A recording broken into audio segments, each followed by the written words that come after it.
Carry on. Yep. Okay, good. So you were saying you just got a call, what? Well, so I just got a call from a client, and one of the reasons he hired me was because he had questions about a particular person he'd hired.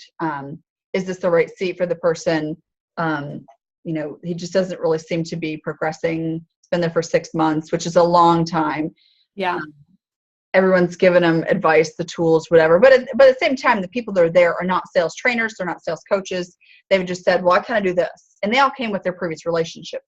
He's a young person, so he does know a lot of people, but doesn't seem to quite have like this really big network. So it's just a matter of, is he going to do this stuff? You can have all the capabilities and you have all the tools on the planet, but are you going to do it? Will you do it? Could he do it? Yes. Is he going to do it? I don't know. So that's, it's always a difficult thing. There's usually a painful point when people bring me into their business to see if something can be improved or something can't. And, I've had to make recommendations to fire people before, and I've actually even done it on their behalf because it's very difficult. But I've never fired anyone that it has not been the best thing for both people. Yeah. It's hard to hear. I've been encouraged to move on before in a position. I was looking and they knew that, but I didn't have another position. And they said, you know what, we're going to pay you for the next 30 days. We know that this is not where you want to be. It's clear. So let's just move on. So they didn't fire me necessarily, but I've never let anyone go where it wasn't the sort of the kinder thing to do for them they become, cancerous and it affects everyone else. They don't want to be that way. Most people don't. Some people, that's just their natural personality. Most people don't want to be that way. So, Yeah, that's rough. Firing people is rough. And, I frankly think it happens far too often in the small business community because, especially with sales, because people don't understand what it takes to sell. They think they have a value proposition and they don't. And in fact, we might talk a little bit about that. I had a really fun conversation about sales differentiation. So we can bring sales differentiation into our conversation today. Cool. Yeah, it's rough to fire people. So did you want to talk about firing people today, or what did you want to cover today? Oh, well, I mean, that just kind of came up. Yeah. But it's never done. I don't think anybody does that with a lot of just haste, and so it's very painful. But what we could talk about that relates to that is, how do you set up your salespeople for success? That's part of the big problem in small businesses is they go and they hire somebody thinking, oh my gosh, we need a salesperson. So, hey, this person has experience. I actually use this in my talk tracks. They go and hire someone, and within 3 to 4 months, they're burnt out because they've not made any progress. Well, there's no sales program. There's no support. There's no, means, methods, metrics, measurement. There's no support. There's no enablement. There is no. It's just we'll go. It's like telling someone to go bring back food with your bare hands. So, my son's been playing a Oregon Trail, so that's. Okay, sales is rough, but it's not that rough. He's 7 though, and he's figured out if I'm the banker, and if I only get 3 things of clothing for people, and he's 7, and he's like talking about rationing food, and who's the heavy weights they can ditch, and then how they can redistribute food. Oh my God. Yeah. Wow. Teaching the Oregon Trail a little early in school these days. Yeah, they were talking about settlers and pioneers. His teacher said, "Oh, go play Oregon Trail," and my husband was all too happy to play that with him. So that's. Oh my God. Yeah. How's your kitchen? Is it done? It's done. Oh, it's so beautiful. I have a beautiful gas range, and it's much more modern. It's much more me, glass and sleek. I mean, I live in a suburb of Memphis, Tennessee, Collierville, and everything's really traditional and contemporary. And I would live in a Scandinavian minimalist modern loft if I could, but to do those types of things in this house would never sell in 5, 10, 15, 20 years. So we just have to sort of do what we can live with and, live with what, we can do. And so, yeah, it looks great. My husband's amazing. He did the whole backslash and it's fantastic. It's awesome. You need to send a picture and we'll splice it in. I will. I will do that. Yeah. Let me clean it. People. I want to make sure that I hit on this really fabulous blog article by Trish Bertuzzi that I loved. Oh, okay. And we could do walk the talk. Uh-huh. And I have a prop for that.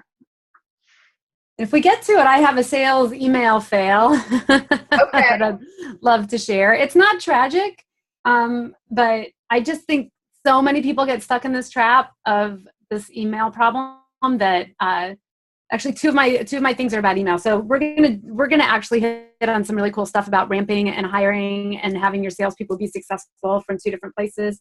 And, add a little personality in as we go. Okay.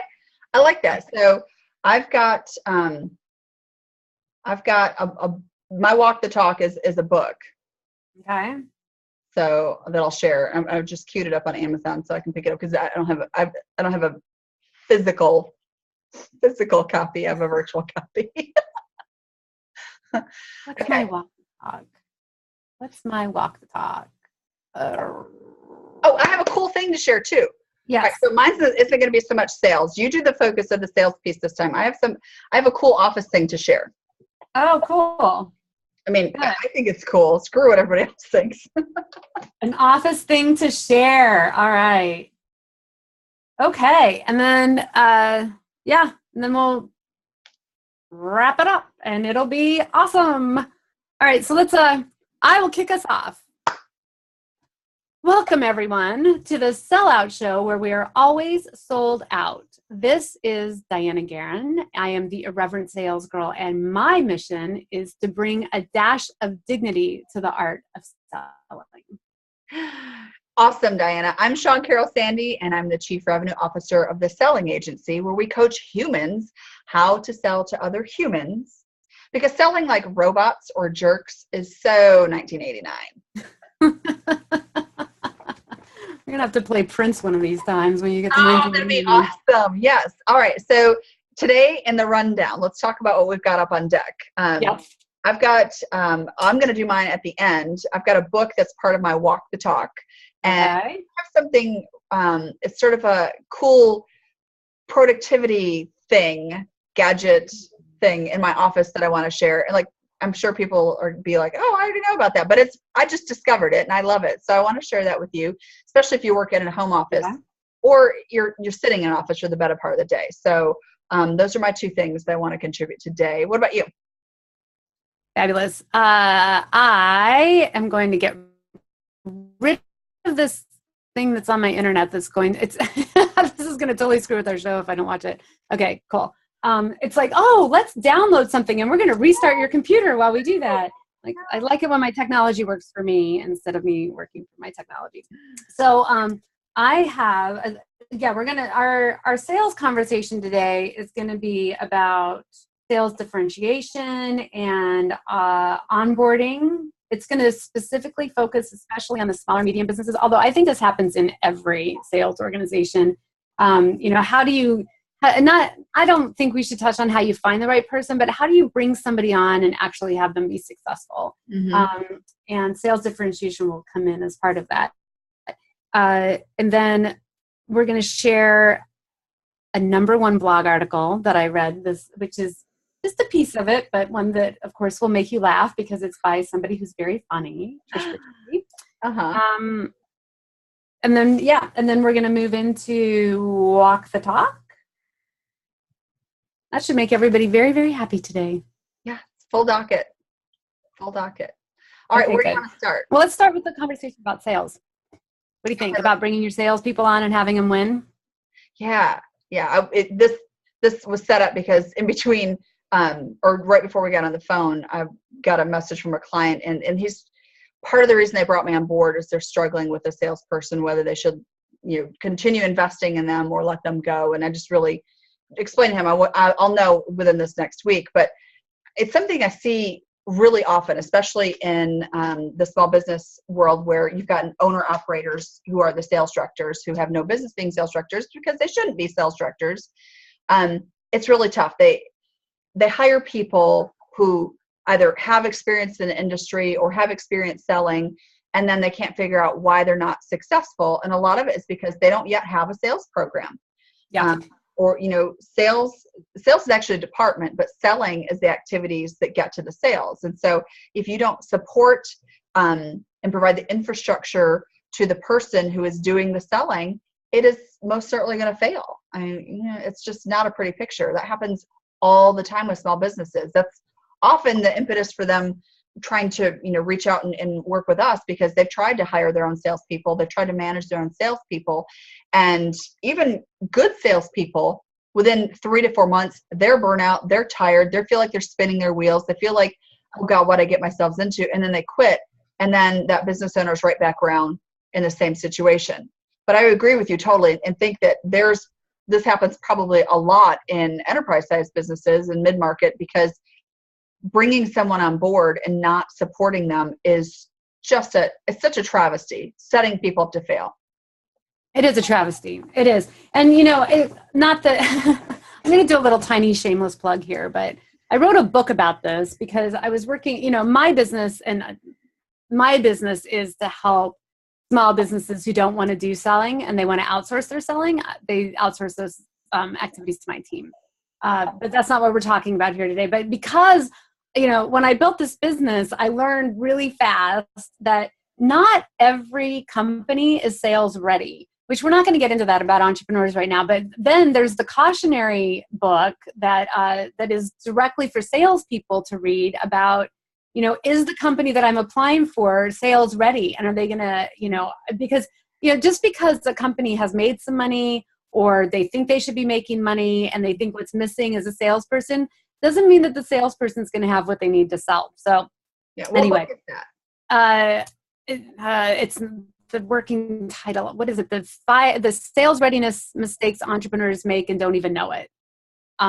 So the salesperson one is just the salesperson edition of that. But the best way to find it is Geirin, Geirin, on Amazon.com, and that is my pitch. But and it's $4. So I think it's worth a read if you're trying to find a sales job and make sure you're not going to get hosed in the meantime, because it happens a lot. Somebody's and to nothing against the business owner, but a lot of times, first of all, if you're a business owner and you can't sell your stuff, you're not going to be able to hire somebody who can sell your stuff. Nobody can sell better than the business owner themselves, period. But the second thing is, you need to really actually understand a few things as a business owner or a small business management team before you bring on a salesperson. And the first thing I think you really need to know is, we talk a lot about value proposition, and we talk a lot about sales differentiators, your unique value whatever, that whole thing, your unique selling proposition. And people think they know what that means. But I see far too often, and I was talking to, I hadn't really thought this whole process through in this kind of structure, but I was talking to this really phenomenal guy named Lee Saltz. He runs the Sales Architects. Do you know him? No, but I've definitely read his stuff and I know of him. Oh, fabulous. So, and his whole thing, you got to go check out his webinar. It's like the seven things to know about sales differentiation or something. It's a great webinar, chock full of really amazing stuff. But anyway, so one thing I learned from him was that your sales differentiate when he's working with management teams about their sales people, and their salespeople aren't performing, and they're coming to him and they're the three big things they hear are, if we want to close this deal, we have to drop our prices. Yep. We're getting a lot of I'm not interested, or we're getting a lot of we're already happy with our current solution or provider, right? So if the management teams are having troubles with that, what they're doing is they're blaming the salespeople, that the salespeople aren't selling the value, and that's why they're getting these responses, right? Mm-hmm. So Lee comes right back at the management team, and he's like, okay, what's the value? And cricket. So often, of course it'll never be crickets, because they know what the value is, but it's all about features and benefits and or things that don't even matter to the customer. So, one of his, and this is in the webinar, so I'm doing a little spoiler, but, one of the things somebody came back with him is he said, well, we're a privately held company and that's our differentiator. And Lee's like, and that matters to your customer because, so they have these poor little salespeople who I just adore on the phone trying to differentiate themselves as we're privately held. And this doesn't mean a single thing to your customer. So the point is, before you go blaming your salespeople for not being able to, sort of get the attention of the appropriate people, you really have to understand from your customer standpoint, why are you better to work with? And you've got to step out of your own shoes and you've got to think sometimes really innovative ways of thinking. So these people that they were privately held, what they learned was when they really dug in on the differentiation, this was a waste management pickup kind of company in Minneapolis, of all places, where Lee likes to talk about how, the temperatures swing from over 100 degrees in the summer to, like negative 30 in the winter. Yeah. So, one of the biggest challenges in that kind of an environment is your trucks, do not like to operate in 150 degree swings. And the management team said, well, we are the only provider in our area that since we've been in business for 20 years, we have never missed one day of service because of the weather. Wow. And the salespeople wanted to fall off their chairs because, this is a big duh, right? We're the only ones in our industry that provide consistent service that you can constantly count on no matter what the temperature swings are. This is a big deal. So now, these salespeople who didn't know how to sell the value all of a sudden can perform and know what the value is. And of course, he'll come up with at least 7 for every company. But what I'm pointing to is you think but you probably haven't even asked your customers why they like to work with you. You're just making it all up. You're not helping your sales. No. People. So before you go blaming them that they're not getting through to the right people or they're having the right conversations, you want to really think about, did you set them up for that kind of success? So anyway, that's my soapbox. Anything you want to add or subtract from that? Well, no, I agree. And the reason people start businesses is because they have a particular set of skills. From the movie Taken, I have a particular set of skills. They have a particular set of skills. Or they have experience, or they think they can do something better. A lot of times they have background. They even walk into it many times with a set of customers, so they don't often have to go through. Well, I take that back. Unless you're like a tech startup who's actually building something unique and different and whatever, there's not a lot of customer discovery that goes on when people start a business. Because they come with a small set of customers and then they have some success and stuff. They don't ask them those questions. Yeah, why do you buy us? How are we different? If we only operate under the assumptions of what we think about ourselves and our own products and our own companies, whoo, boy, are you in for a rude awakening. But that's what happens. So, yep, I agree. That's what happens. We have another. So first of all, I love your little plug of Taken. I don't know that you're going to use Taken for one of your movies, but this is a little, what's it called? A buzz about something that's coming up. Right. What is that even called? Anyway. We're going to plug our Oscars show where Shawn and I are both over it, movie clips and how they relate to sales. So that was our little foreshadowing, what we call that. So Taken may be on the list. And are we going to dress Oscar appropriate? Oh yeah, we're going to dress. Red carpet? Okay. Yeah. And the way that this is going to work is there's going to be what are they? The fashion win and the fashion fail. And I predict that Shawn Carroll's son Sandy comes in on the fashion win, and I predict that it's likely. So this will be fun to see the fashion fail. Anyway, that's my prediction.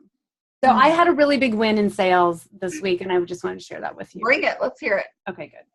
So this is all about discounting. so many people discount and discount and discount. And I am really like, you don't need to discount. So, so these guys came at me. They need something right away. They need something, you know, they need to buy right away. This has to be handled. It has to be fulfilled within a week. You know, we need all this stuff. And I came back to them. I said, great, we can fulfill on that. This is the price for that. And, you know, we're really interested in creating a year-long relationship with you. So we can do this piece, but I also recommend that you sort of pre-purchase these other pieces. And if you bundle all of those things together, I'll give you a discount, you know, whatever that discount is. Right. Right. Makes sense. Leveraged value leverage. Mm-hmm. Right. So he comes back to me and he says, well, we're not ready to buy the whole package. We probably will be. We need to get this implemented right away. Would you give us a slightly lower discount, but still in the double digits, just for buying this standalone product? And I kind of scratched my head and I'm like, no. But you know what? Maybe you should add on this other piece that'll make this what we're doing more effective. So they came back at over full price and signed the contract. Anyway, my moral of the story is just because they ask you for a discount doesn't mean they're not going to buy. Mm-hmm. You are allowed to stand your ground and ask for full price. Yes, you are. Absolutely. Don't discount. Do you remember we were on the phone and that I missed the call from someone. It was a contract, great contract. So we sat down to discuss the contract, and he said, all right, well, let's get to the price. Let's negotiate. And I said, I don't negotiate on price. And that's all I said. And then he said, and I said, if you want to cut out pieces of the contract, we can happy to do that, but I don't negotiate on my price. And that was the last he mentioned of it. Wow. And he signed the contract. Yeah. I think, you know, maybe people expect to do some negotiation, but you know, I don't play games. People don't play games. Like, don't, you know, like, never discount. If you're going to build, if you can build your proposals and your contracts in modules so that people cannot truly afford, what they're looking to buy, take something away. Like, don't discount. You are discounting you're just doing yourself an incredible disservice. You know, it's one of my favorite blog articles that I wrote about this was, and I don't even know where it was, but there's a lot of damage you do when you discount. And it's not only on this order that you lose some revenue. First of all, now you've trained your customer that if they want to do business with you in the future, they can negotiate. So it takes money out of your pocket now, and it takes money out of your pocket forever in the future. The other thing is your clients that are paying full price are going to get pissed off when they find out that you're discounting for somebody else, you're not discounting for them. And the third thing, and I think this is really important, I think nobody thinks about this, but you know, it's often that we start maybe with the decision maker, but then they ask us to move to somebody else who's going to do most of the implementation, or they're going to be the day-to-day person. And then I say to that person, here's the price, right? And they go to their manager or the decision maker and they say, here's the whole thing and here's the price. And then the manager comes to me and says, well, can we get it for a lower price? As soon as I say yes, that makes dear little Junior Woodchuck over here look like a jerk and not smart. I've ruined my relationship with him because this or her, because this person, you know, didn't ask the tough questions and didn't get the deal done. So you have to respect the relationship that you've had with the person you've already spoken with and back them up and say, nope, you know what? Cheryl did an awesome job of negotiating this contract. We got to absolutely the price, and that's really all I can do. You just don't know what you're doing to your company, your relationship, or the relationship with with your day-to-days when you discount your price. That's my other soapbox. God, it's a soapbox day for me today. You have a soapbox moment that you want to share? Stand your ground. No, I think that's great. That's so important. And, you know, I think some pricing models are set to, you know, they send salespeople out here to fail because they're set up with discounts. I've worked in many different sales positions where I control the price. I control the margins I had. And, you know, my counterparts are just slashing and burning trying to get business, but that wasn't fair to the clients, and it wasn't fair to the integrity of the work to be done, because I promise you, at the end of the day, people say, you know what, I've got a better margin on this than this. Guess what's going to get the priority, right? So it's not fair to your clients. You've got to you have to have price integrity. I agree 100%. 100%. And if you want to learn more about price integrity, visit the sellingagency.com blog. I have a feeling I need Do you have a book? Not yet. Oh my gosh. Okay. Yeah. I have like 4 in the hopper that need to come out. It's like birthing a baby. I have consecutive pregnancies that need to happen. I have to birth one at a time. Oh my God, my poor GoPro is like, I'm dying. You've got to plug me in. Hang on. We may have to edit this part out. My poor little, I don't know how to work the GoPro. I think these are really actually designed for 13-year-old boys, and I'm not a 13-year-old boy. So that's my first strike against me. They're very tiny. Yeah. Okay. Well, shoot. GoPro. All right. Oh, yay. I did it. Okay, good. We're back. All right. So sales differentiating, bringing your salespeople up to be successful. Now, what do you do when somebody what are your signs that somebody's not going to be successful? And then when you do actually have to make the decision to cut the cord, what are the best ways to cut the cord with a salesperson that's not working out? Well, I think that all the signs are excuses. I mean, there's excuses about activity, excuses about productivity, excuses I've got so much to do, everything. Sometimes you can cut through them and really, get to you really do have a lot on your plate. I have a lot of clients who, the salespeople who are both responsible for new business development and account management also have some aspect of operations management or production. I mean, they're really in depth at handing things off, or they have to find something, or, it's not just cut and dry, sale, order, goes away. Right. So I do have a lot of people who wear a lot of hats. And I think a lot of salespeople are like that. But, if you find yourself who keep making excuses, if your excuses have excuses, that is my number one sign, excuses have excuses. Why can't, if you have grandchildren excuses, you've got your excuses and they've got their children excuses and they've got their grandchildren excuses, you should be doing something else. Yeah. I don't have the right lists. I don't have the right tools. It all starts with the excuses. And then, because what I'll do is sort of figure out if you can tell right away who are just people dragging dragging everything down. Those folks are pretty easy to spot. They've not done anything ever. And then you've got people who think, well, maybe I can turn them. I am an optimist. I'm optimistic. And I think that if people maybe have the right support, maybe they didn't get that sort of one-on-one, or help someone, help them shift their own mindset. And you can turn some people. And we try a couple of those different ways. But I think that ultimately you can't make anybody do anything. I can't make anybody pick up the phone if I'm not there. Can't make anybody, be productive and focus. And it's a mindset thing. That's the number one predictor of success. I am going to do it. I am going to be successful. So thus I'm going to do the things that make me successful. So you can't motivate anyone to do it. Money is not the major motivation to do it. It's not, that's how salespeople are compensated, but it is, it's only a tiny portion. It's not tiny. It's only part of the reward system for most people. Compensation is about, bonus and, benefits, time off. It's about the reward system. It's about feeling appreciated. That's a huge one. So if you can kind of pour through some of those, you can usually figure out what's not going to happen.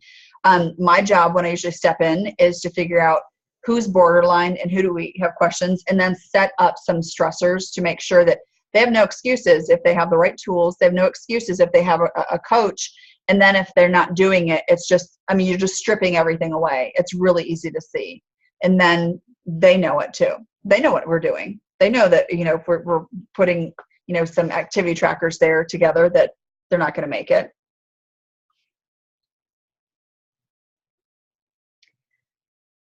Hold on. We'll wait till I get our connection back. Hold, please.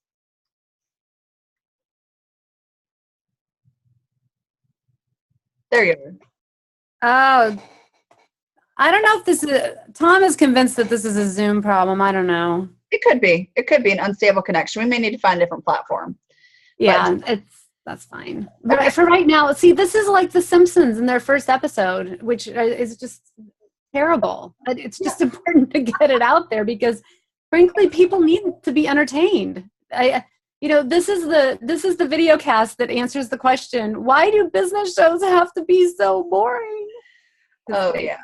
They don't have to be boring. No. Business is actually very exciting. Do you know? It's like bagging the hunt, and I don't know. I don't kill my clients. I don't think of them that way, but it's fun, right? It's like fun. Yeah. Business is fun. Oh my gosh, I love it. I could eat, sleep, and breathe it. I mean, my children are lucky they get any attention. I don't know. And they're especially lucky that they don't taste like a Thin Mint. Girl Scout update. How's the sales going on the Girl Scout cookies? Girl Scout cookies are good.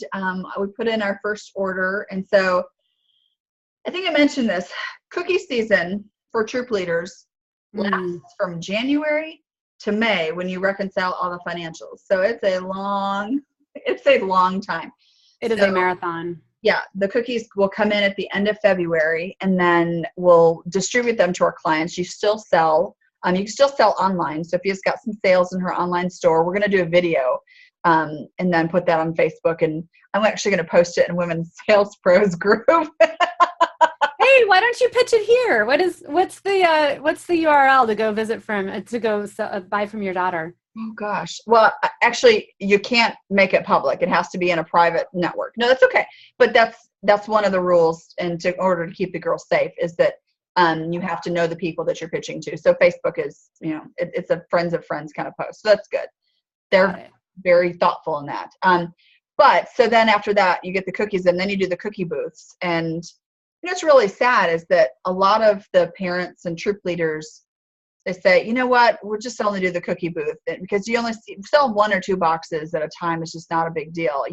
When you can sell like 200 boxes in an hour or something like that if you go to Walmart. But you're really, oh my gosh, when you do that, you're taking away 4 of the 5 fundamental principles of girls learning how to sell. It's not just people. And here's the metaphor, much like our previous show. Customers don't always fall into your lap. You have to go get customers. You have to knock on the doors. You have to pick up the phone. You have to ask people if they would like to buy. Sometimes you're interrupting them. But that is one of the things. I've watched my daughter do it for a couple of years now, and she's gotten so much better. It used to be, like the mumbly whatever. And now it's, we've worked on this. Hi, I'm Sophia. I'm your neighbor. I'm a Girl Scout. What's your favorite Girl Scout cookie? Would you like to buy? Love it. Yeah. So watching her do that is just, it's really cool because she has the confidence to know what she's going to say. She's practiced it. She's thought about it. She's thought about what would be a better way to say something. She takes their order. Oh my God, getting the details. What else do you need to know, Sophia? You need their phone number. You need their address. These are life skills. And so to only have where you set up a booth and just, collect people who think, oh, cute Girl Scouts, I'll get some cookies. I think that people are robbing the girls of this experience. My opinion. That's a really interesting point because, man, I learned this the really hard way when I was building my business. I'd get a yes, so I'd get the signature, and then I'd come back with the paperwork, and the paperwork was never complete. Because, I'm like a cop. I want to bust the bad guy and then be on to the next bad guy. I don't want to go back to the office and do the paperwork. Right. So, but it's super critical because I'll tell you what, there's no better way to lose a sale than have to go back to your customer to get more information. It's, that's a killer. Mm-hmm. All right. Well, we want to continue to have updates on, what's your daughter's name? Sophia. Sophia. I love her. I call her my pussycat. Yeah, your pussycat. That's so sweet. Yeah. All right. I've got to read this email. We're going to do. All right. So this is by Trish Bertuzzi. Oh, no. I've got to read my SalesFail email. This is SalesFail. Okay. Got it. Yeah, this is my SalesFail email. I just have to read this to you. So, one of the things that we do online now as we're researching things is we download resources. Yeah. And as many of us know, when we download a resource, it's not unusual to get a phone call. I mean, this is a common kind of thing for most people, right? Right. Familiar. So, so this person writes me an email, and I mean, it's not her fault. I'm sure she's just trained this way. But, hey, Dianna, she spelled my name right, which, big props for that. Although I put it in right, so it may just be a machine. This is, her name with her company. So first of all, props on getting my name spelled right. I'm like, maybe okay on the hey. I mean, I don't know. Where are you with business on hey? I think if you're a really cool company and like a Zappos, or like that's part of your culture, but that brand culture has to be known before you do it that way. So if I'm not familiar with your company, your brand culture doesn't mean squat to me.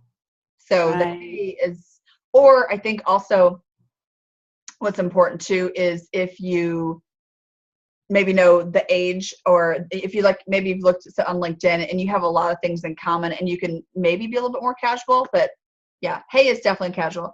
Hey.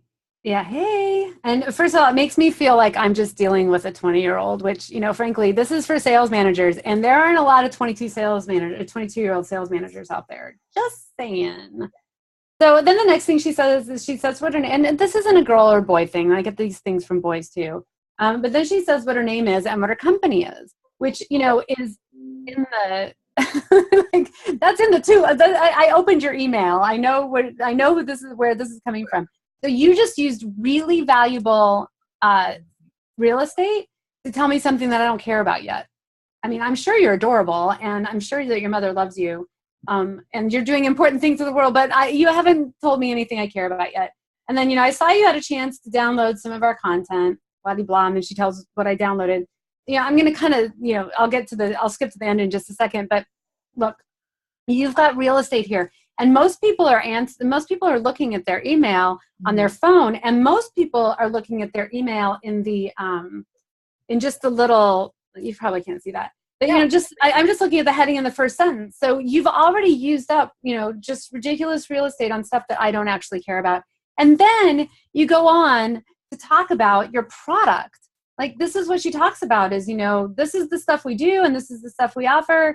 And, we gave you 15 tips. Why don't we have a quick call, and I can send 10 more statistics your way? And I'm like, dude, the last thing in the world that I've downloaded something that I'm reading, which means I can skim it. The last thing in the world that I want to do is talk to somebody who's going to go at their own pace, read statistics that I may or may not care about. So my point is, I was interested in the resource enough to download it. They didn't get at all interested in why I was interested at all.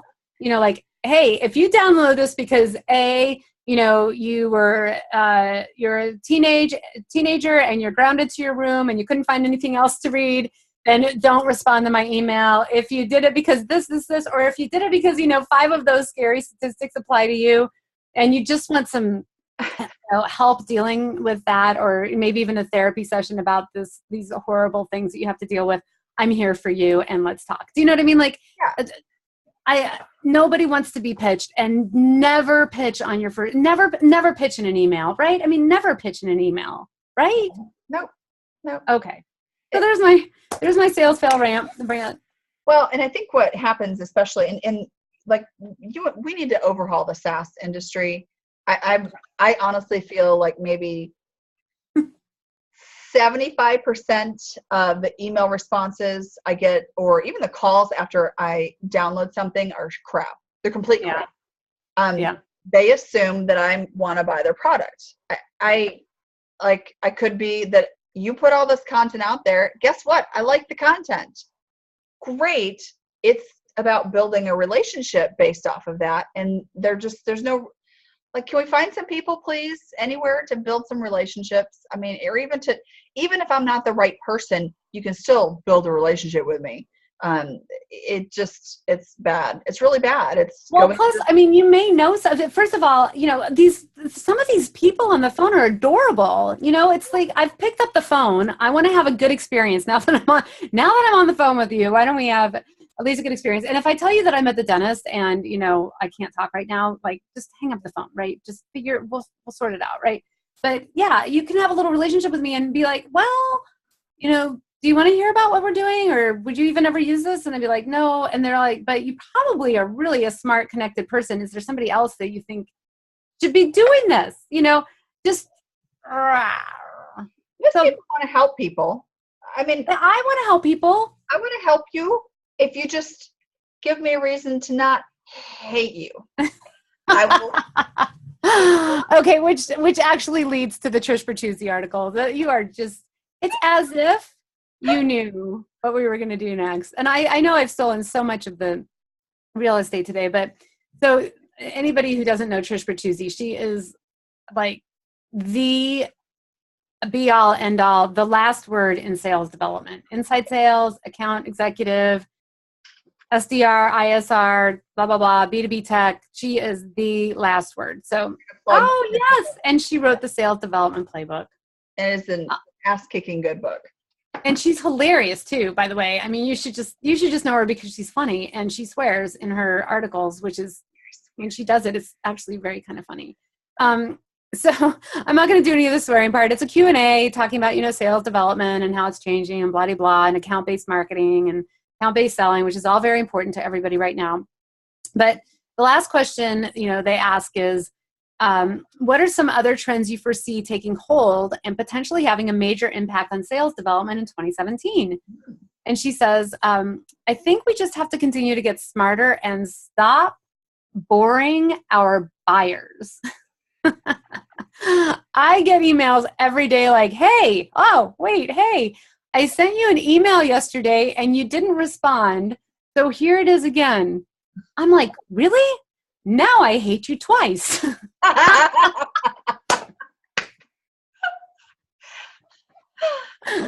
Oh, that's good. And then she goes on to say, or who in your organization should I talk to about your strategy? And she says, well, you just emailed the CEO, so who do you think?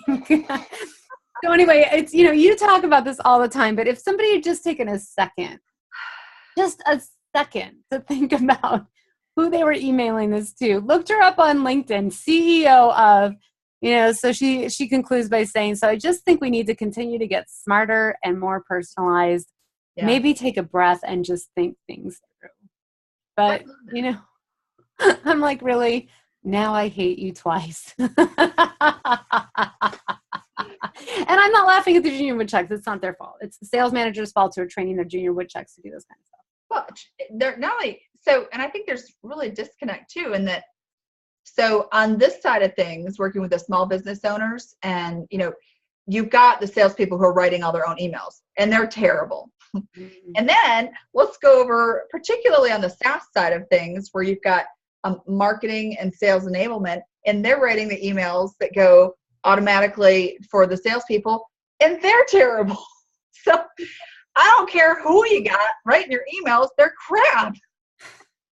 Well, and if you really want to learn about this, go visit what's her name, Heather Morgan, right? Morgan. Yes. Just go get learned on. Take her series. She's got the stuff. She's got good stuff. Heather's got great stuff.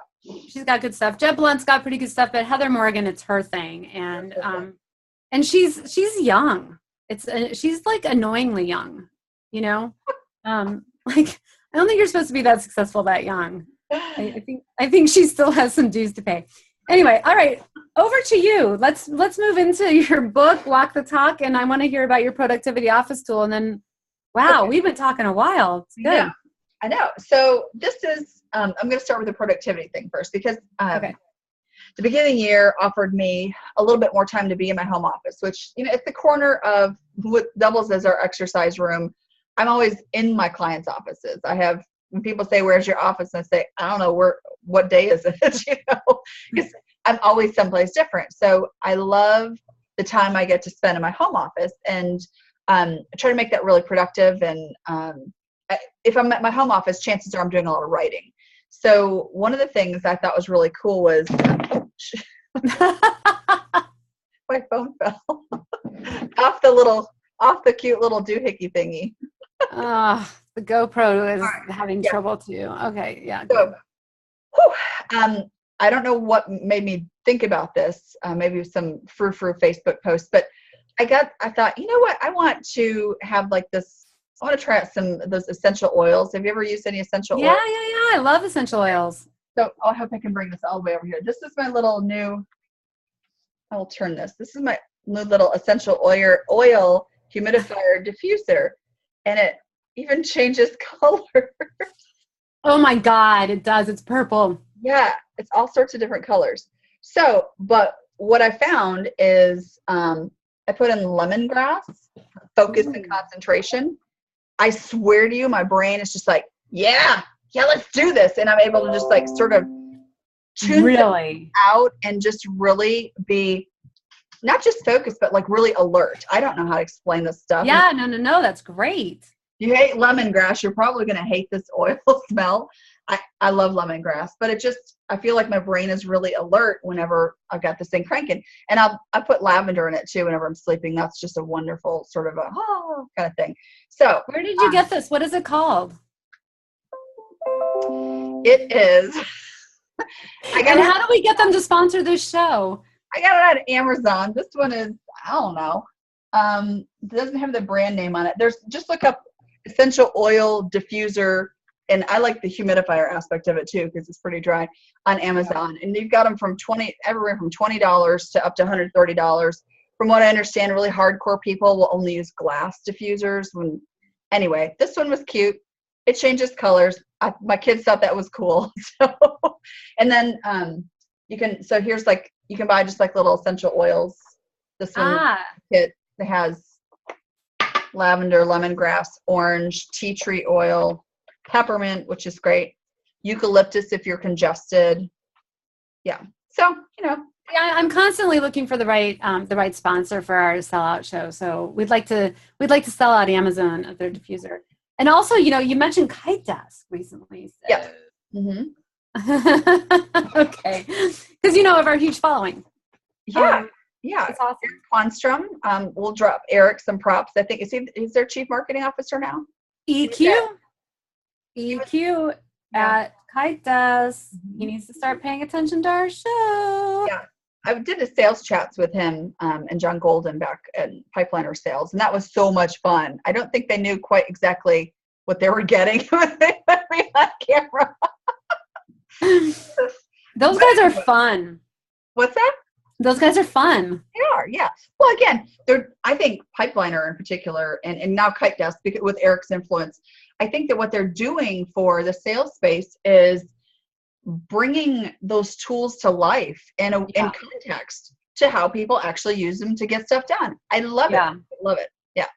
So. Yeah, and Shawn Burke, who's the CEO of Kite Desk, has so many cool things coming in the on the roadmap. So, and if you want to get a flavor for him ever, I'm this big fan of Quora.com that won't allow me to post answers, so I have to bring it up on the show.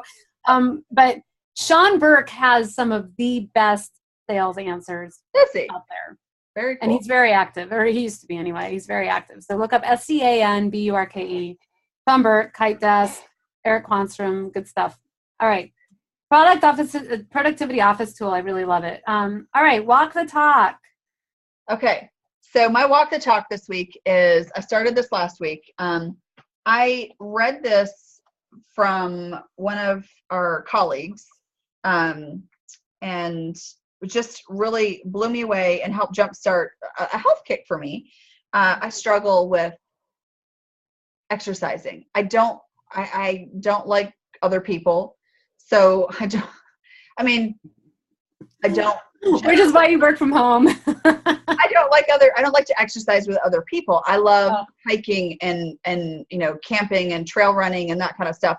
But quite honestly, what's the reality that's going to happen every day unless I get up at 4:00 in the morning? So that doesn't happen. So I've tried running before, and I just treadmills suck. I have a work treadmill desk, and that's not been so bad because I can work. I love to be outside. But so I read this. I want you to do an episode from your treadmill. Oh, I will. I absolutely will. So I read this, and see if you can read this. I don't have a Self-Motivation Handbook by Jim Cathcart. Yes, I read this by Jim Cathcart, and there's one particular passage in it that just changed my entire week last week. I struggle with getting to bed early, Yeah. which is why I struggle with getting up early. I stay up late, but I knew that in order to get up early, I've got to go to bed late. So Jim decided he wanted to get healthy. I'm going to paraphrase this, Jim. When you watch this, Jim, just know I'm paraphrasing, right? Don't send your lawyers. Yeah. No, I'm telling the story. And this is really, this motivation handbook is like 248 tips on how to motivate yourself. This one story is a very small piece of it. But he decided he wanted to be healthy one day. And so he had a friend who was a jogger. And so it's like, yeah, you should go running. And so he bought the running shoes or whatever and tried it. And it's really painful. And so he would go and then he'd stop. He'd stop doing it. He'd go for days. He'd make excuses for himself, whatever, much like we do. And then he said, you know what? I'm going to make myself a promise.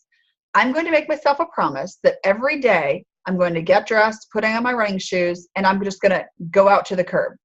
I don't have to go any further, but I just have to go to the curb. So he did. You can quit from the curb, but you just have to go to the curb.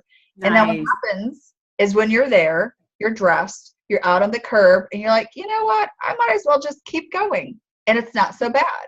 So every day for the past 8 days, I have gotten up an hour, 50 minutes earlier, 50 minutes earlier, and I've gotten dressed and I have gone out to the curb at 29 degrees one day. It was like really cold, and gone for a walk and just done it, got my minutes in, got sweaty, and then came in, shower, and went on with the day.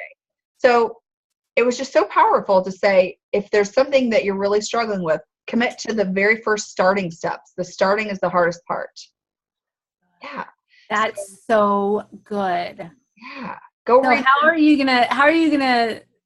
just gonna keep going on that one for your walk the talk this week? I'm just gonna keep going. And Jim even tells a story about how it was like even on rainy days, he would get dressed and he'd go run and touch the curb and come back.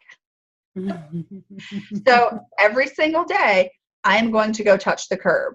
And that is my commitment. I'm going to go do that. And then I think if you can say this works for, exercise, getting, running or whatever that is, I'm looking at what can I use to implement this for other things too, like writing. I'm going every day. So my commitment on this is here's my forward walk the talk. Every day I'm going to open up my files to my book so that I can at least stare it in the face, stare it down, and then at that decision, decide, am I going to write in it or am I not going to write in it? Because it keeps getting pushed to the back burner because I have clients and client work to do. Got it. Every day I'm going to make it to the curb. Every day you're going to make it to the curb, and every day you're going to open your book file. Yep. Okay. I like it. Actually, you've inspired me, because if you remember, one of my walk the talks was my content, which I still have not got figured out. So every day I'm going to write the first sentence of a blog article. And if that's all I write, every day I'm going to write the first sentence of a blog article. That's so great. Fabulous. All right. Thank you, Jen. That's fantastic. That's good. Yeah. So my walk the talk was get 25, really get reliable for 25 hours of selling. I'm up to really, really reliable for 20 hours scheduled in. This week I had a dentist appointment and doctor's appointment, and, no excuses, but don't schedule your doctor's and dentist appointments in the middle of the freaking day. Do you know what I mean? Like, oh yeah, beginning of the day. So that's a learning. But it's going great. I'm closing business like crazy. So yay. And for our little junior woodchucks that have to prospect, that build lists and stuff, that just pick up the phone one time, just make that one phone call is, your one way to walk the talk this week. Yep. All right. That's what I got. Anything else for you?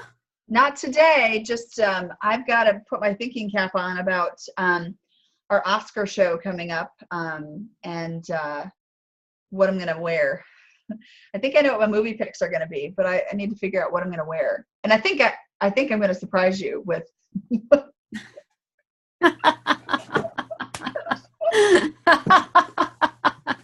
I'm imagining some like Rene Russo dress from Thomas Crown Affair, all like, completely transparent, but maybe not. But maybe not. That's not fit and inappropriate. as we say in the South. That's not fit and inappropriate. No. Okay. Okay. So when is that? When are we going to air that? When do we promise to have that up? Let's see. What is it? February 26th is the Oscars. Mm-hmm. We'll have it up by February 26th.